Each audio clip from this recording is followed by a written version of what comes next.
ಚರ್ಚೆ ಮಾಡೋಣ ಯಾಕಂದ್ರೆ ಅವರು ಒಂದು ಸುಳ್ಳು ಹೇಳಿದ್ರು. ಏನಪ್ಪ ಸುಳ್ಳು ಅಂತಂದ್ರೆ, ಬರಗಾಲಕ್ಕೆಲ್ಲ ದುಡ್ಡು ಕೇಳ್ತಾ ಇರೋದು ಕರ್ನಾಟಕ ಸರ್ಕಾರ, ಗ್ಯಾರಂಟಿ ಯೋಜನೆಗಳಿಗೆ ದುಡ್ಡು ಕೇಳ್ತಾ ಇದ್ದಾರೆ. ನಾನು ಹೇಳ್ತೀನಿ, ಅಮ್ಮ ನಿರ್ಮಲಾ ಸೀತಾರಾಮನ್, ನಮಗೆ ಒಂದು ಪೈಸೆನೂ ಕೂಡ ಗ್ಯಾರಂಟಿ ಯೋಜನೆಗಳಿಗೆ ದುಡ್ಡು ಕೊಡಬೇಡಿ, ಆದ್ರೆ ಬರಗಾಲಕ್ಕೆ ತಾಯಿ ಕೊಡಮ್ಮ ಅಂತ ಹೇಳಿ ಕೇಳಬೇಕಾಗ್ತದೆ ಅವರಿಗೆ. ನಾವು ಯಾವತ್ತೂ ಕೂಡ ಗ್ಯಾರಂಟಿ ಯೋಜನೆಗಳಿಗೆ ₹1 ಕೇಳಿಲ್ಲ, ಕೇಳೋದೂ ಇಲ್ಲ.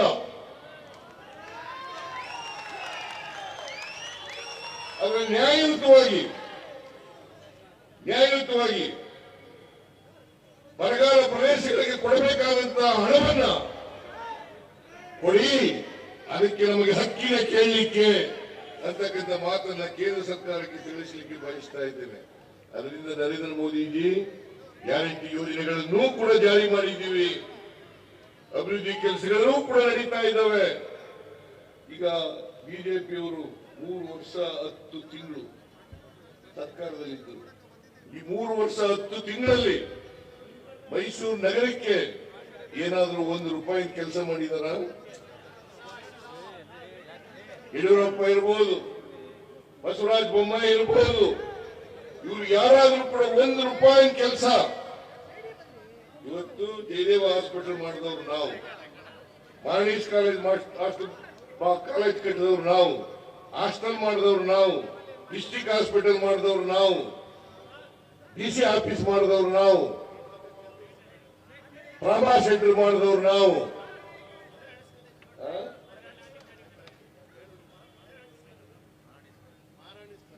ಮಾರ್ನಿಸ್ ಕಾಲೇಜ್ ಮಾಡಿದವರು ನಾವು. ನೀವೇನ್ ಮಾಡಿದಿರಿ ಅಂತ ಸಾಕ್ಷಿ ತೋರಿಸಿ ನೋಡೋ. ಒಂದು ನರಸಿಂಹರಾಜ ಕ್ಷೇತ್ರ ಇರ್ಬೋದು, ಕೃಷ್ಣರಾಜ ಕ್ಷೇತ್ರ ಇರ್ಬೋದು, ಚಾಮುಂಡೇಶ್ವರಿ ಕ್ಷೇತ್ರ ಇರ್ಬೋದು, ಚಾಮರಾಜ ಕ್ಷೇತ್ರ ಇರ್ಬೋದು, ಯಾವ ಕ್ಷೇತ್ರಕ್ಕೂ ಕೂಡ 3 ವರ್ಷ 10 ತಿಂಗಳಾಗಿದ್ದಂತ ನರೇಂದ್ರ ಮೋದಿಜಿ ₹1 ಕೆಲಸ ಮಾಡಿಲ್ಲ. ನಿಮಗೆ ಗೊತ್ತಿಲ್ಲ. ನೀವು ಕೇಳಿ ಲೋಕಲ್ ಬಿಜೆಪಿ ಅವರಿಗೆ, ಏನಾದ್ರು ಕೆಲಸ ಮಾಡಿದ್ದೀರಾ ಅಂತ ಹೇಳಿ. ಇವತ್ತು ಏನಾದ್ರು 40% ಕಮಿಷನ್ ಸರ್ಕಾರ ಅಂತ ಕರೆದಿದ್ರೆ ಅದು ನಾನ್ ಕರೆದಲ್ಲ, ಕಾಂಟ್ರಾಕ್ಟರ್ಸ್ ಅಸೋಸಿಯೇಷನ್ ಅವರು ಇದನ್ನ 40% ಕಮಿಷನ್ ಸರ್ಕಾರ ಅಂತೇಳಿ ಇಂದಿನ ಬಿಜೆಪಿ ಸರ್ಕಾರವನ್ನ ಹೇಳಿದರು. ಅದನ್ನ ನಾವಲ್ಲ, ಕಾಂಟ್ರಾಕ್ಟರ್ಸ್ ಅಸೋಸಿಯೇಷನ್ ಅವರು